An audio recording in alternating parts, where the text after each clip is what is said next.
Nag-uumpisa na ngayon yung mga fans at mga teams na i-call out yung Philadelphia 76ers dahil nakikitang sobrang laki ng paborable na binibigay sa kanila ng NBA ngayon. Lalo na sa scheduling May nabasa pa akong article na iniingatan nga raw nitong si Adam Silver, si Lebron na wag mapagod sa biyahe at itong si Embiid para iwas sa injury. Halos meron lang rin kasing 13 back-to-back game ang Sixers ngayong season sa schedule nila. Halos 17 games din ang malalaro muna nila sa Eastern bago magkaroon ng laban sa Western teams. Base yan sa mga report, kaya yan din yung napapansin scheduling quirks ang meron sa Sixers ngayon. Sa inilabas pa na 2026 to 27 schedule, yung 13 back-to-back games ng Philadelphia, hindi nga raw talaga normal sa NBA na. Yan yung pinakamababang back-to-back game sa season na to based sa NBC Sports Kaya lalong pinag-iinitan ngayon ng ibang team ang Sixers ni Lebron. Para sa isang team kasi na may 41-year-old, 32-year-old na Joel Embiid, nakikita na talagang malaking bagay yung scheduling na yan na binigay sa kanila. Kapag mas kaunti yung back-to-back games, mas maraming time ang coaching staff magkaroon ng recovery time at practice day sa pagitan ng mga games nila. Kaya nagmumukhang pabor talaga sa Sixers yung schedule na to ni Kume. Pinakamalaking bagay pa dito kay Embiid dahil siya yung franchise player na mas madalas nasa injury sa opening o mid-season, kaya nakikita na kailangan mas maging healthy at hindi mapagod yan lalo na sa road games at back-to-back game schedule nila.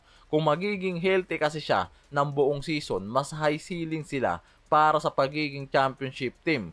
Kaya yung magaan na early season workload niya, malaking tulong talaga sa kanya para sa recovery time, conditioning ng knee, at may preparation bago ang high level games.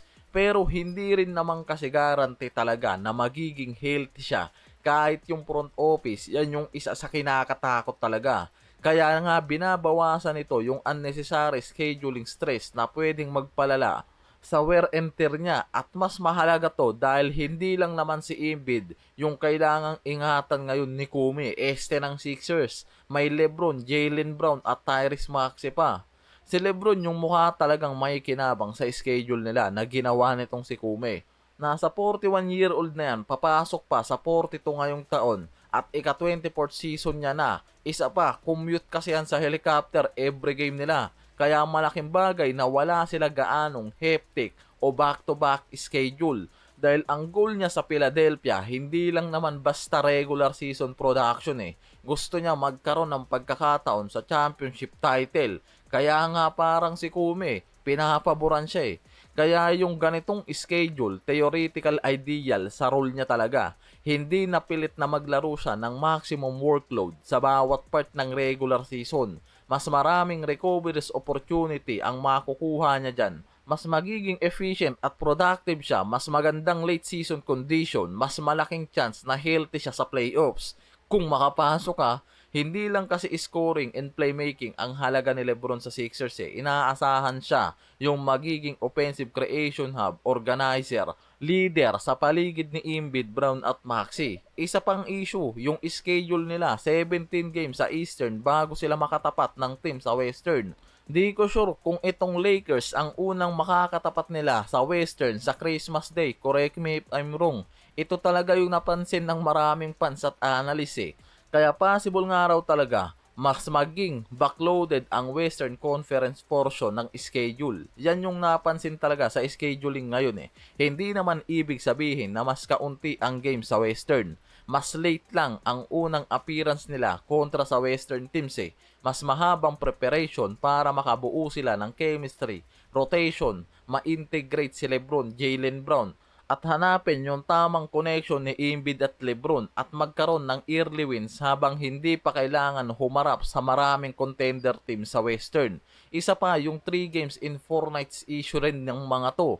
Ito yung isa sa pinakamalaking reason talaga kung bakit tinatawag na paborable ang schedule sa Sixers. Ang 3 games in 4 night mas brutal pa kaysa sa ordinary back-to-back dahil tatlong NBA games ang kailangang laruin sa loob lang ng 4 na araw. Para sa isang young team, mahirap yun. Para sa roster na may Embiid at 41-year-old Lebron, mas malaking concern kapag kaunti yung ganitong stretches eh. Mas madali talagang i-manage ang workload nila. At historically, isa rin to sa mga scheduling problems na matagal nang sinusubukang bawasan ng NBA. Kaya pinaliwanag yan mismo ni Adam Silver noon na gusto ng league mismo na bawasan talaga ang back-to-back at compressed stretches ng schedule dahil malaking tulong yan para sa player health at recovery na mismong una nilang sinubukan yan ngayon sa Sixers na mayroong matandang Lebron at prone injury na Joel Embiid. Kaya nagkakaroon talaga ng irony sa schedule eh. Noong July kasi sinabi ni Kumi na kailangan ng NBA madaliin yung decision ni Lebron para sa team destination niya dahil malaking epekto nga naman talaga yan sa NBA schedule at hindi naman nagkamali si Kumi.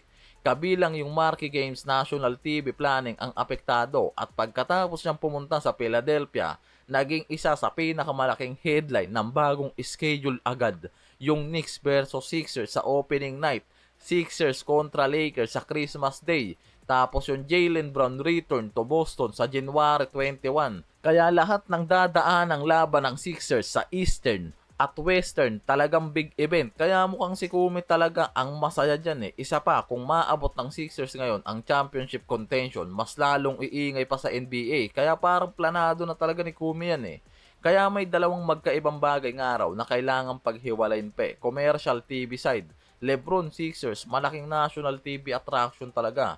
Plus competitive side ng Sixers na makakuha ng unusually favorable stretches sa schedule. Hindi sapat yung evidence para sabihin naman nila na pinaborang kasi ni Kumi ang Sixers. May mga commentators at analysts nga lang rin talaga na naglalagay ng framing pero hindi yan established na NBA fact.